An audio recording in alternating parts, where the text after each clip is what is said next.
Hello everyone, ready for cool tale? In this series, we are going to talk about how Chinese characters were made. There are 6 methods according to our diligent ancestors.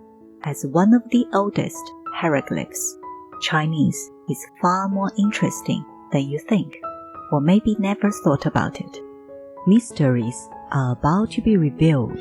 Please subscribe and follow the videos. Cool, let's go. Previously, we got to know the 2 initial methods of composing Chinese characters, briefly explored the pictographs and referential characters, up which our artistic cells are living. Now, let's join the brainstorming session, crack some riddles together, unpack this timeless contribution, Riddle Characters. Firstly, we need some recap. Do you remember these 2 characters? Both are referential characters referring to the position is either above or under. Here comes the riddle. What does this character mean? The clues are already given to you.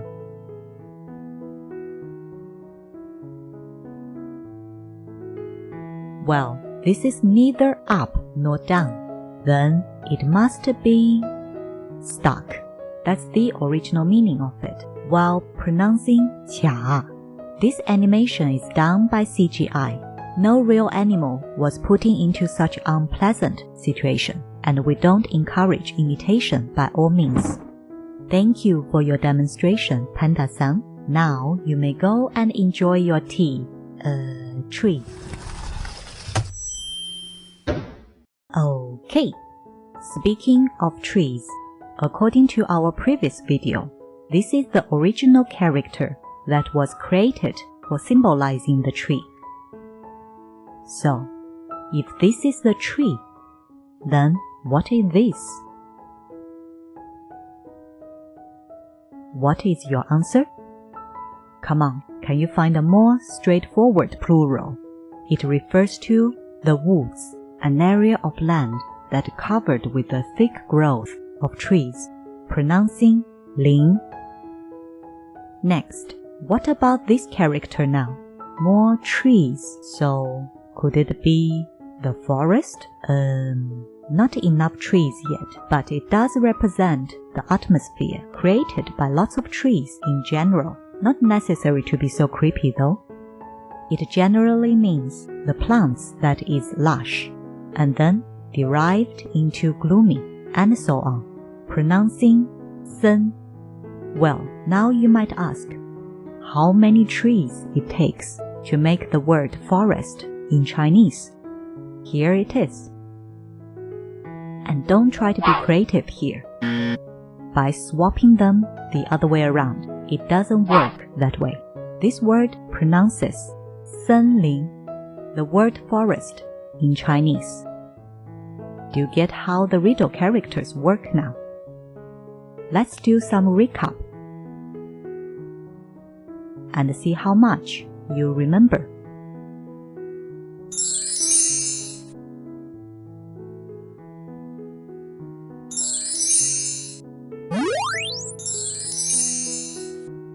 Do you like riddle characters now?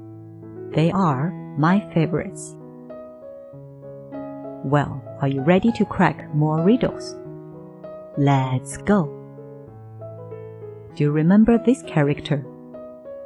It's the pictograph for human or person.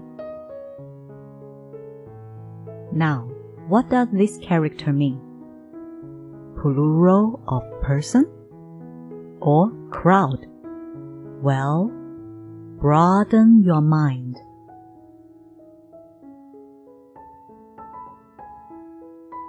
This is a person followed by another, so it means follow or follower, pronouncing 从. Next riddle. What is this then? See how crowded it is.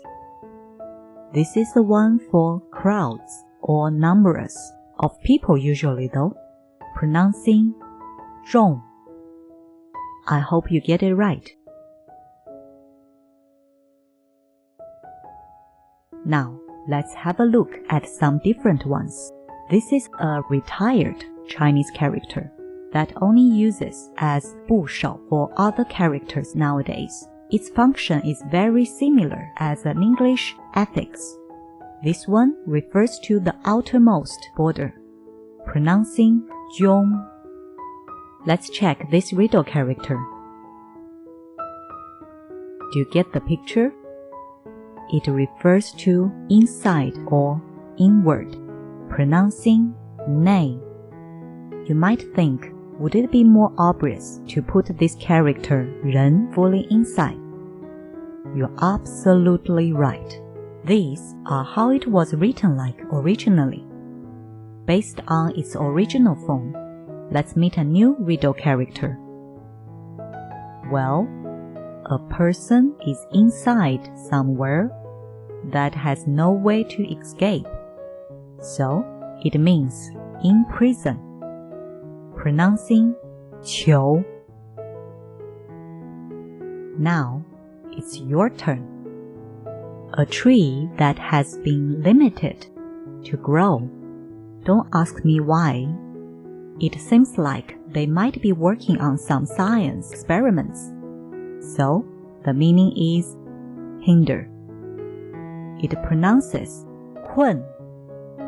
Also, it had been derived into many other related meanings over the centuries, such as be stranded or tired, and so on. Riddle characters are created by composing two or more existing characters in a specific way, using their original meanings to provide some information literally. It's quite like providing clues, right? Then, people need to initiate associations of ideas based on the understanding of objective things, as well as grasp social consciousness and ideology at that time, in order to accurately get the meaning of the new word. In another word, to crack the riddles. If you know traditional Chinese or you are interested to learn, you would find much more riddle characters there, since it kept the authentic taste of Chinese language. However, simplified Chinese is used by Mandarin. Not this Mandarin. In order to catch up with the speed of social development. Well, simplification is a trend nowadays. Right now, we're using a language that only has two characters. Back to the point. Making new characters by mixing and matching existing ones is a pioneering act of work. However, it still would become overwhelming as the components get excessive. I would rather draw a picture than this riddle character. As for some, it is now only used as an iconic picture rather than a word anymore. This series of videos are aimed to help anyone who is interested in learning Mandarin, yet find it challenging with Chinese characters. Ideally, they would help you to recognize and memorize Chinese characters easier, thereafter to learn and use them properly with less struggle. If you like this video, please subscribe and support us. We will continue offer you Mandarin piece by piece.